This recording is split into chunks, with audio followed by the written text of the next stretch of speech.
Welcome everyone to the Spire one-shot. This game is for Roll20CON 2018, so it's really good that we're playing the Spire because the theme of this convention is sun-touched, and Drows in this game are allergic to sunlight and will burn under the sun. Also, this convention is partnered with Take This in order to raise awareness of mental illness. And if you know me, you know that on my channel I've already made a video about mental awareness in role-playing games. So if you want, you can donate to Take This to help them with raising awareness on this subject. All right, let's get started. We are playing the Spire, which is a game where we play Drows, dark elves, who are trying to make the best of life in the Spire, a city which has been colonized by the Elfir, the High Elves, and now the Drows live in a state of oppression and are trying to get out of it. More especially, our two players are members of the Ministry of our Hidden Mistress, which is a sort of occult group that is trying to overthrow the government. We have two players. Anna, would you like to present us with your character, talk a bit about who Knocknees is and what your bonds are and what your character can do? Okay, my character is called Knocknees. She is, in terms of character class, one of the masked, so goes around with a nice little mask on. The Elfir master that she served is called Gideon Lionspaw. He rather likes the occult and is quite full of himself, I would say. She actually had a different name before she was called Knocknees, and she was graced with that name by dear Gideon, who also named the rest of the servants at his little place, which are her... Is the term bonds, Simon? Yes, it's the NPCs you're connected with. Mm-hmm. You also have a bond with another player character, which means you two need to establish the different aspects of your bonds with one another.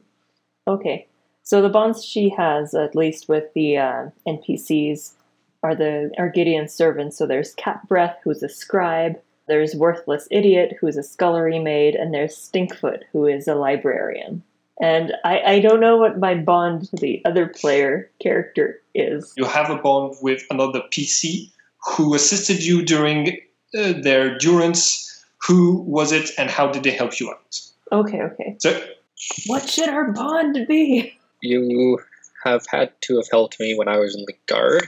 So, I don't know, what did you do for your durance? Essentially, she was helping out Gideon in terms of studying occult stuff. Like, gave me knowledge to help solve some occult type crime or something? Maybe like acted as a sort of provider of knowledge. Maybe you two knew each other beforehand, and Look Smash needed some help resolving a case that involved some occult stuff, and you provided the help that he needed, and that's where your bond started. Your character is more on the social and stealthy side. What about Look Smash Big Rip? Look Smash Big Grip used to be in the guard. He was rather idealistic. So after he left the guard, he joined the Knights in the North Docks. He started off just as idealistic, but many years later, and lots of alcohol and a few too many concussions, he's now a drunk that cares more for being grumpy than any form of true justice. Can you tell us about your bonds? He has a squire that reminds him a lot of how he was when he first joined the Knights. Rather idealistic, and he's doing his best to help keep the squire that way. You know, be better than he is right now. And he also has a bond with Knocknees.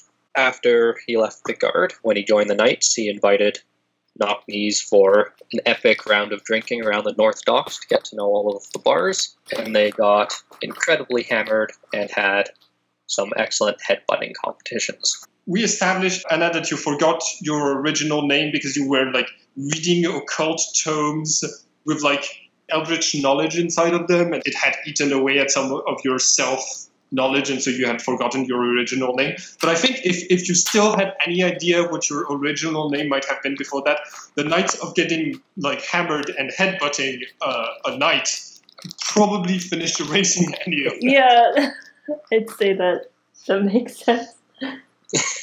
Our story begins in the tavern of the Spherical Table.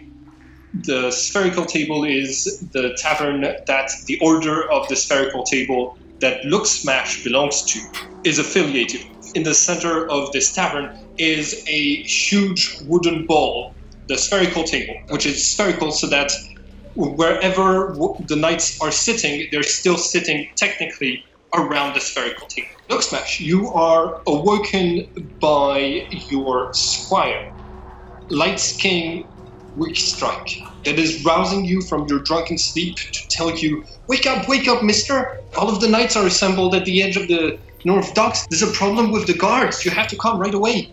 Alright, Look Smash will get up and start putting on his armor with his squire's help. After that done, he'll drunkenly stumble towards the gathered knights. You make your way towards the River Alpha, and you arrive to see there is a troop of guards assembled next to a troop of knights from the Spherical Table, who are also assembled around a small merchant barge with a single room from which occult wares are usually marketed. And there seems to be a dispute between the chief of the guards, who used to be your superior, Chief Boakley, and Arthur of the Spherical Table, which is your current chief. And the dispute seems to be about who has jurisdiction over the crime. And they're both arguing on who should take the case, because apparently no one seems to want to be the one to take care of this. The knights, as you know, have jurisdiction over the northern docks, which is why you are one of the only groups allowed to have big weapons like longswords. And any crime done on the river or in the north docks is under your jurisdiction. But Arthur is arguing that no. Gavroche saw the boat was anchored, and one of your guards realized there was a murder and just pushed the boat onto the river so that it ended up here. This is your crime. And Boakley is arguing that no, you're a drunken fool, didn't see anything. It happened on the river, that's where your knights found it. It's your crime to take care. So you arrive in the middle of this, and you see that Knocknees, whom you know, is in the middle of all of this, with cuffs around her hands and a little bit of blood on her robes. And you also see that there is a dead merchant inside of the barge. I'll drunkenly stumble up to Knocknees and just say, so, you murdered someone, eh? Why is that something that you assume right away? I mean, you're covered in blood and you're chained up and people are arguing about murder and there's a dead guy over there and I'm really drunk. Well, I think the problem here is not the fact that I have blood on me and I'm in cuffs, it's the fact that you are drunk. Now see, honestly, I did not do this. So I'm in a little bit of a predicament here. Knocknees, you found the body, and basically you came here to buy some occult ingredients. And found the body, and out of nowhere, it seemed that both the guards and the knights were waiting for someone to discover it so they could rush in and claim that they didn't have jurisdiction over this crime. That's how you got caught up in all of this. You knew the seller as someone who had an okay reputation, who did business in occult ingredients for potions and spells, and didn't charge an enormous amount for, pixie dust or things like this. This vendor was called Tina. I mean, I came here to do some shopping, and next thing I know, there's a body here from the merchant that I want to purchase things from. Ah, so annoying. And I come here, I look at him, I maybe prod him a couple times to see if he's alive, and suddenly all these louts come, and they say, "Oh no, you must be murderer," and she's just kind of huffing to herself. Don't worry, I'll take care of this. Then I'm going to stumble over to the guard captain, put my arm around him like we're old friends, and say, "You remember Knock-Knees, right? Knock-Knees help us a lot. Knock-Knees not murderer." Knock-Knee has the guard's mask, but you can still see his forehead creasing as he frowns. And he says, "Look, Smash, can you help me sort these guys out? It's your people after all. They're saying that this isn't their murder to take care of." I mean, why don't we just float the boat down the river a little more? Then it's neither of our murders to take care of. Oh, but you see, we're all involved. The murder clearly happened. We clearly know all of this. We can't back out now. We have to take care of this. Alright, then that sounds like you're all on board for that. Remember, Knock-Knees, and I need the keys to your shackles. You can make a roll. If you have the skill Deceive or Compel, you roll an extra dice. And since you have the domain order, you roll an extra dice. So right now you're at 2d10. Yeah. A 10 is a critical success. Not only do you not take any stress for this, and you manage to convince Chief Buckley to free Knock-Knees, but he says, all right, I'll free her, but in exchange, you have to take care of solving this murder. And if you don't find anything, she still goes to jail. And immediately the knights behind you start protesting, because Chief Buckley pointed at you, but they all think that he meant all of the knights. You're handed the keys. What sort of procedure is this? I'm going to turn the face of the knights and like put up my hands plasticatingly and be like, Don't worry. Knock-Knees and I take care of this. And I do not at all look like I'm capable of taking care of this right now. And then I'm going to open the shackles. Okay. Arthur says, all right, but listen, before you go on this adventure, you should come back and take and have some elixir of courage in order for you to be ready for this. Because solving a murder is no easy task. Yes, I do need more courage.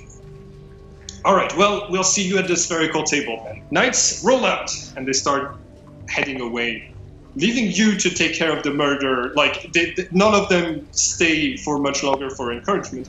The only member of the spherical table that is still around is Lightskin, that says, "Oh, sir, it's very admirable of you to take care of this. I've never solved a murder before. This is great." It'll be much less great once we're done with this weak strike. Knock-Knees, you're freed. She's just like rubbing her wrists. And she seems to be very kind of annoyed by all of this. And she says, "Well, if everyone just managed to do their job around here, maybe we wouldn't have these problems. But no, they pawn it off on the people who are just standing there. Honestly, this is why our whole society is in the big shitter." Go and get some courage. Okay. This guy's a horrible drunk. He is not fit to solve a crime. All right. So Look Smash heads away from the crime scene towards where the other knights are heading. I will say, if Knock-Knees stops me, Look Smash will stop and come back. But she's kind of right just now, like waving him off, and she says, "You come back when you have what you need. I'm gonna look around here, okay? Okay, bye." And she's gonna be poking around the body. Okay. The body of Tina is missing an arm. It's still within the shop, but it was cut off very cleanly. And the cut seems to have also been burnt, as if the weapon that did the cutting of the arm was extremely hot. Mm-hmm. And that seems to have killed her instantly. You also find, looking around, that all of the sten, which is the money in the Spire, all of the sten that were in a nearby chest have been taken while the chest had been smashed open. And a lot of occult ingredients are scattered around the shop, on the floor and around Tina's body. Is Tina one of the Elfir? No, Tina was, like you, a servant of the Elfir in the past, and has kept her mask in case of the rare occasion of an Elfir coming down to the North Docks in order to buy something from her, which could happen from time to time. Okay. Do I know if she would have kept any kind of notebook or diary, even if it's just a list of stuff that she's selling, a list of people that she sells to?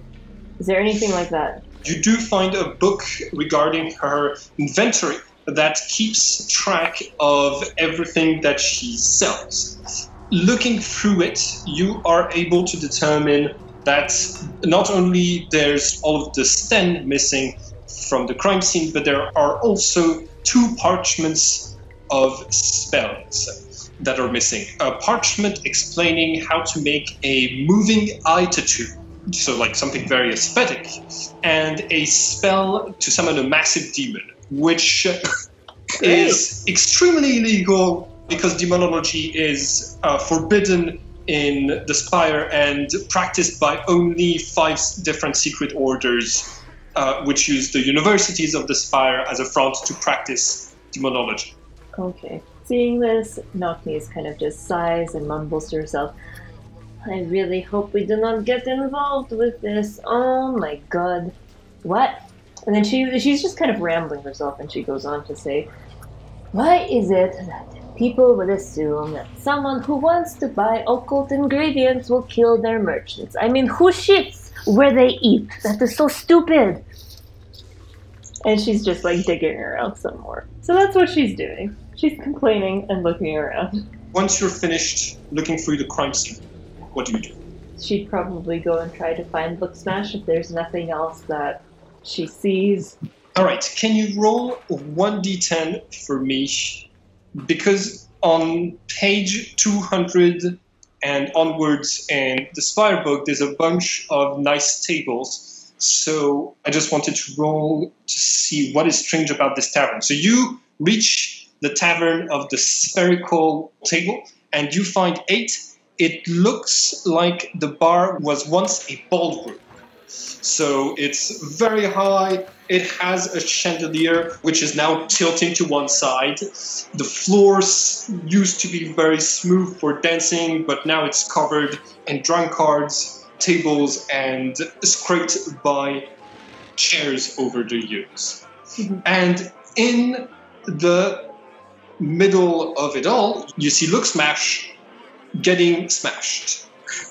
What does it look like to be empowering yourself with the elixir of courage right now? It looks like someone drowning there.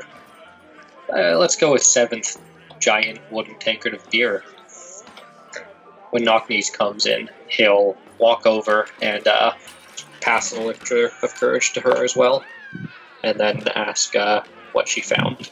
Knocknees kind of just takes it, but like behind her mask, she kind of narrows her eyes a little bit, and she says, well, I found that, well, for one, and this is quite obvious, Tina was missing an arm, and it looks like whatever cut it off was, I don't know, maybe it was on fire or something because all the flesh was burnt. I also found some of her logs, you know, of her inventory and stuff she was selling, and I think some of the chests in which she kept her things were smashed. It looks very messy. I mean, if I ever wanted to murder someone, why would I do it like that? It's so stupid. You leave everything around. And it's so messy, too. Nobody heard of cleaning up after themselves. Anyways, you want to look at these logs? I took them just in case. Yeah, I guess. And then she kind of like shoves it in his face and starts pointing out what stuff is. Alright, that's good, because he has a lot of trouble reading due to all the concussions. Lightskin Weak Strike is looking at you starting to work on this case with, like, stars in his eyes. I'm really counting on him to be far more productive in the case than Look Smash is. Hold on, does Nock notice that this other person is really into solving this murder? This other person isn't exactly into solving the murder and more into the job of admiring Look Smash for a reason you might have trouble understanding. Okay. She is pointing like at the papers she has, so she is trying to like get both of them to look, and I would say she goes into a very nerdish ramble about occult ingredients. So Lightskin says, "Oh boy, a demon! That could be trouble. Oh, does that mean we'll get to see you fight one, Mr. Big Rick, sir?" I have to. But yes, probably. I mean, I do like knock-knees, don't want to go to prison, so yeah, I guess I'll go fight a demon. I mean, I don't want to go to prison either. I also like myself. I think I'm a fantastic person, an upstanding citizen. If this whole demon fighting is gonna go down, do you mind if I maybe, watch from sidelines? I could maybe offend the demon a couple times, bring down its self-esteem, tell it that its breath smells bad or something. I help out like that. Is that good? I mean, look at my arms, weak little arms. You think I can help with arms like these? I have trouble lifting some books. Very weak. It's a pity. Okay, I'll fight the demon, but after you're doing push-ups until you can fight a demon too. That is too many push-ups. How about after I buy you 5 rounds? 5 rounds of whatever you want to drink. Okay, that sounds good. Perfect! We have agreement! Oh my god, you are best friend ever. Such great friend. Okay. Hi everyone, and thank you for watching this video. If you want to keep up with all of the adventures on this channel, don't forget to subscribe and click the bell button so you can get a notification each time we upload the next episode of this story. And it would be very nice of you to like and share the video to help this channel grow. Have a nice day everyone.